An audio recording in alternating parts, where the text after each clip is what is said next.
everyone, Joshua Myers here. Today I'm going to be doing my top 5 best movies of 2019. I just did my top 5 worst movies of 2019. Now I'm going to do my top 5 best films of 2019 list. So, and you may be surprised by some of them. Hello everyone, I'm Joshua. And I'm Abe. I'm Amanda. I'm Shay. I'm Josh too.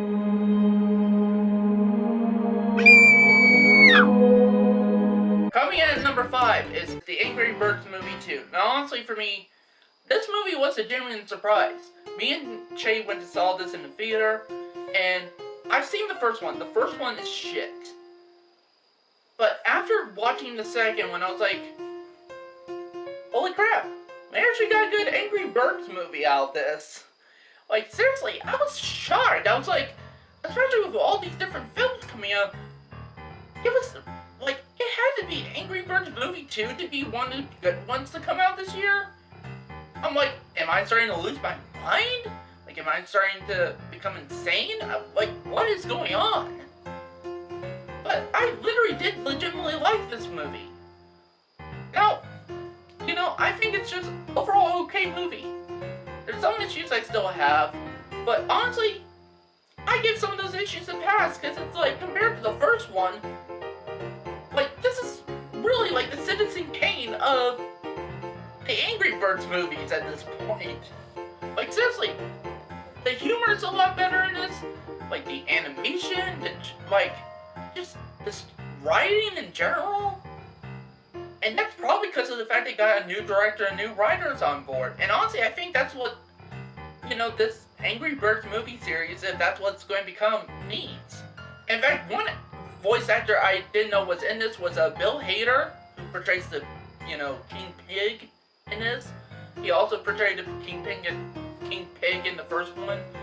And honestly, for me, I would have not been able to tell in the first one at all, because it's not even that funny or anything in the first one. And I found it more funny in Chapter 2's Richie than him in the first one. But in Angry Birds Movie 2, they made him funny. Whoa, didn't expect that. Coming in at number 4 is Spider-Man Far From Home. Now honestly for me, this is a pretty good Spider-Man movie. You know, there's a lot of things in this I actually do like a lot better than Spider-Man Homecoming, which was the MCU's first outing for the Spider-Man character, as far as a full-length movie dedicated to said character. But at the same time, there's quite a few issues with this. I don't think it's like, you know, the best Spider-Man movie ever to come out for me so far. That's still Spider-Man 2 from 2002, Sam Raimi one. That one to me is the best one so far, as far as just a standalone Spider-Man movie. And, you know, even though there's some issues, there's still a lot of cool moments in this. And seriously, the mid-credit scene was fucking awesome. When I saw on the screen and who popped up on the news, I was like, fuck yes. Like, I'm excited for the first one. Who is that guy? He's like Iron Man and Thor rolled into one. He's no Spider-Man. What is it with you and Spider-Man? What, he looks out for the neighborhood, has a dope suit, and I really respect him. Sup, dickwad? Coming in at number 3 is the Child's Play remake. Honestly, for me, I was quite legitimately surprised by this film. Like, there was some, like, when I heard the plot synopsis, and then I thought this was going to be some, like, cheesy B-movie knockoff of the original Child's Play. You know, that should have done a straight to cable release or whatever. But they decided to put it in theaters. That's why I thought I was going to get it. But no, I did not got that. And there's a lot of good with it.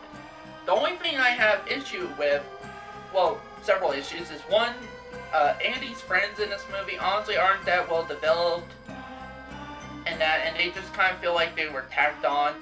And knowing that the fact of Andy having friends in the movie, I felt like kind of diminished basically the potential, like even more potential of, you know, the suspense and tension, because at least, in the original film, at least Andy was by himself, and he was much younger, actually. So therefore, it kind of made it, you know, you kind of feared for him even more, because there was nobody there to help him as when Chucky was trying to get to him. And also, I thought it was really distasteful as far as how this movie got made, with them finding a loophole in that, and basically, you know, not giving Don Mancini any credit whatsoever, and just, yeah, and really this movie was only done to make money for,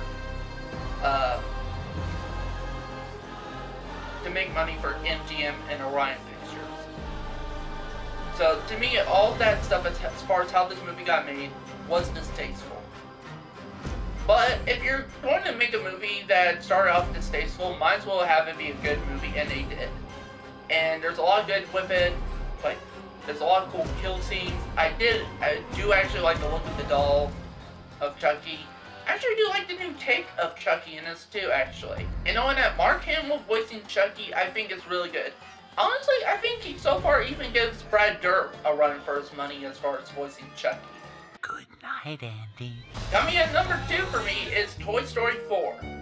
Wow, actually, like for me, one of the worst films to ever come out this year was a Disney film. Now, probably my second favorite movie to come out this year was also a Disney film. That being Toy Story 4 again. I think that, like, to me, honestly, this is probably my second favorite film in the franchise.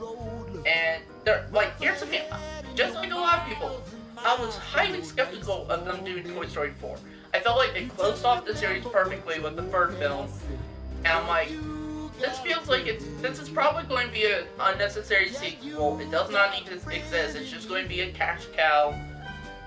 And it wasn't. There was actually some reasons for this to exist.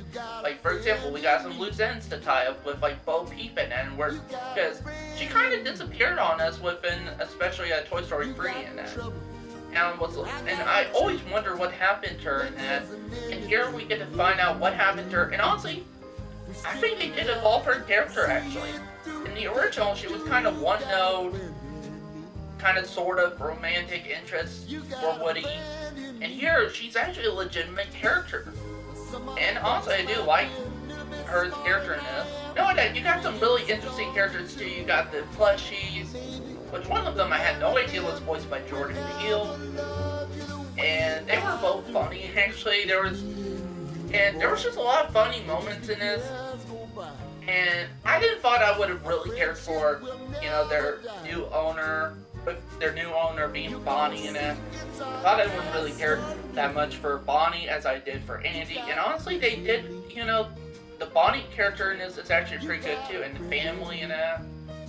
In fact, there's some funny moments of what happens to this, you know, family in it. I was laughing my ass off in the theater. And there was a lot of emotional moments too in this. Like, seriously, there was times I legitimately teared up at this. And knowing that the main villain is pretty good. In fact, the main villain is not, like, generic villain in that.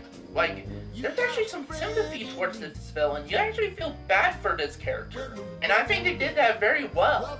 And honestly, for me, if they're going to keep on making more Toy Story movies, like doing Toy Story 5 and that, if they're going to make them as consistently good as they have been, I'm all for it. Everything's gonna be okay.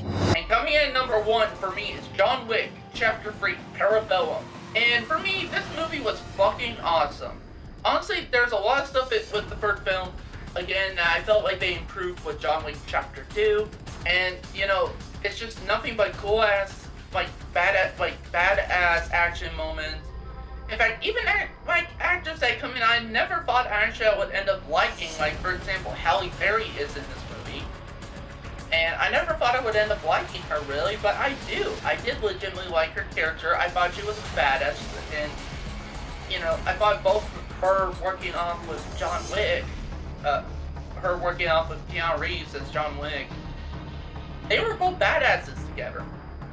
But, you know what, the world building, I think they did a lot better in this one than John Wick Chapter 2. And honestly, for me, you know, I would say I'm legitimately a fan of this franchise so far.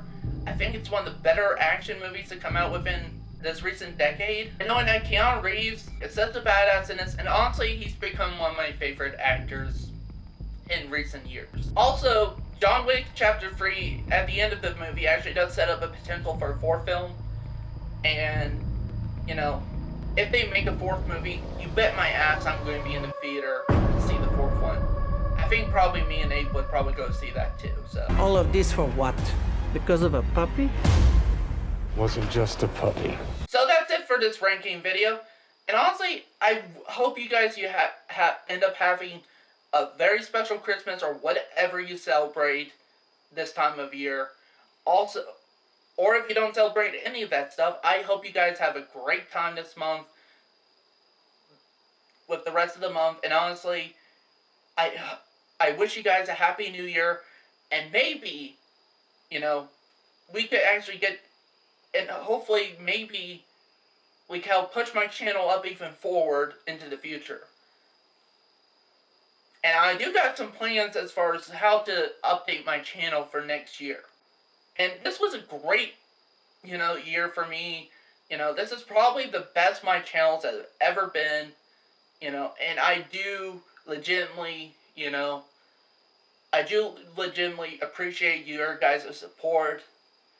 And for the people who comment and actually requesting, like, reviews and stuff like that, people like Robbie Clark, and just so many people, I cannot thank enough. And I hope to continue growing as a channel for years to come. So that's it for this video. Thank you guys for watching, and Merry Christmas to you guys, and I hope you guys have a Happy New Year.